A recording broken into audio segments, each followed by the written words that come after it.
मैं आज के मेहमान खुसूसी आली जनाब मिथिलेश त्रिपाठी से गुजारिश करूंगा कि चंद अल्फाज। डॉक्टर मिथिलेश त्रिपाठी जी आज के मेहमान खुसूसी हैं।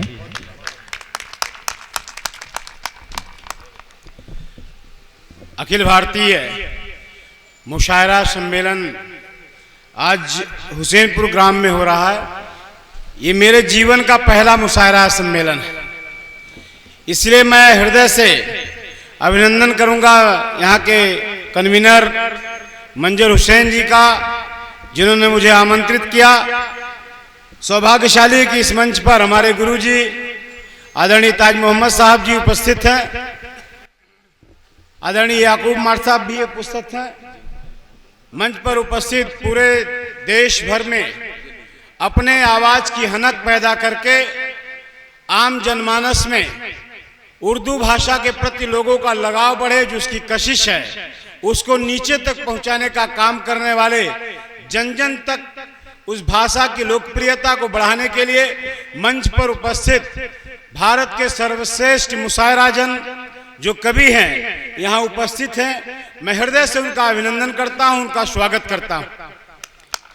और ये आश्चर्य भी नहीं है कि यहाँ के नौजवानों ने इस आयोजन का शुभारंभ किया। उर्दू अकादमी से जुड़े हुए अभी जिन्होंने अपनी भाषा से हम सबके बीच में उपस्थित है, लगातार उपस्थित के यहाँ तक विदेश में भी अपनी इस मातृभूमि की सेवा का संकल्प लेकर और वहां पर स्वतंत्रता दिवस की भी धूम मचाने वाले आदरणीय अपने सैयद सलाहुद्दीन साहब हमारे बीच में उपस्थित हैं। हमारे लोकप्रिय भाजपा के नेता ब्लॉक प्रमुख युवा भाई गौरव सिंह जी उपस्थित हैं। क्योंकि मैं बहुत से लोगों को यहाँ जानता हूं, क्योंकि मैं भी इसी मिट्टी में पला बढ़ा हूं। आप सबकी उंगलियों को पकड़कर चलने का साहस मैंने किया है, और ये साहस आज एक नई मुकाम, एक नई जिम्मेदारियों का एहसास कराया है, और उस एहसास के बलबूते पर एक नई कशिश को, एक नई उड़ान को भरने की कल्पना हमारे मन में आई है। दुनिया के तमाम जगह से आप सब जो मंच पर बैठे हुए हैं, अभी आपकी किताब एक मुझे मिल रही थी, हम लोग देख रहे थे। इतनी भाषा में तन्मयता है, इतना लगाव है कि हम उस भाषा के प्रति एक नया जागरूक बनकर इंसान एक नई भाव से, एक नई भक्ति से इस देश में भी काम करने का संकल्प लेते हैं।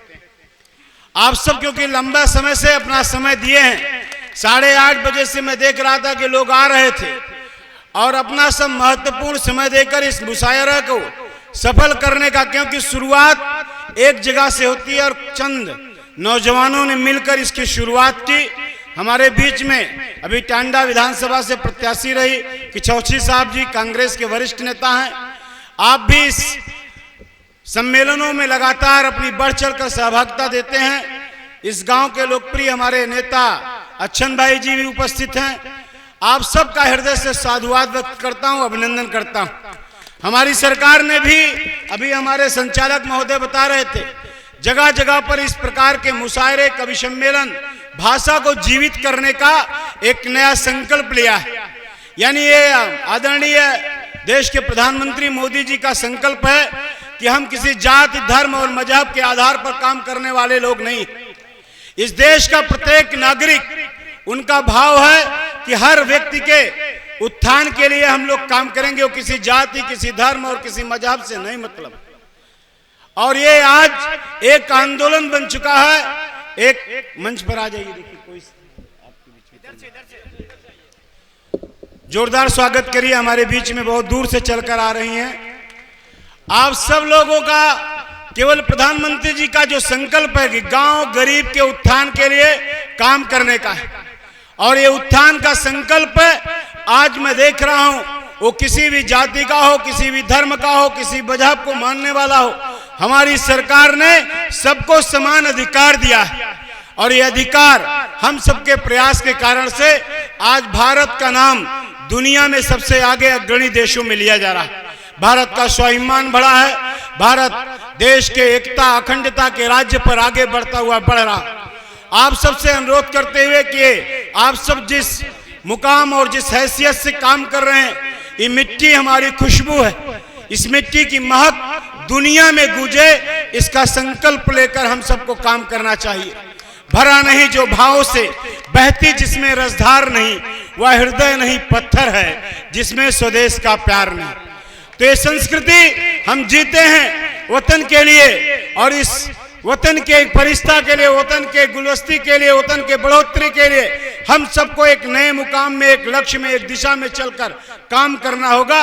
मुझे लगता है इतने मंच पर विद्वान जन बैठे हैं, मैं पुनः आप सबका हार्दिक अभिनंदन करता हूं, स्वागत करता हूं, और इस पूरे आयोजन समिति के प्रत्येक सदस्य का आभार व्यक्त करता हूं। और इस आशा और विश्वास के साथ आप मेरी जरूरत जहां भी होगी मैं आपके साथ खड़ा हूं।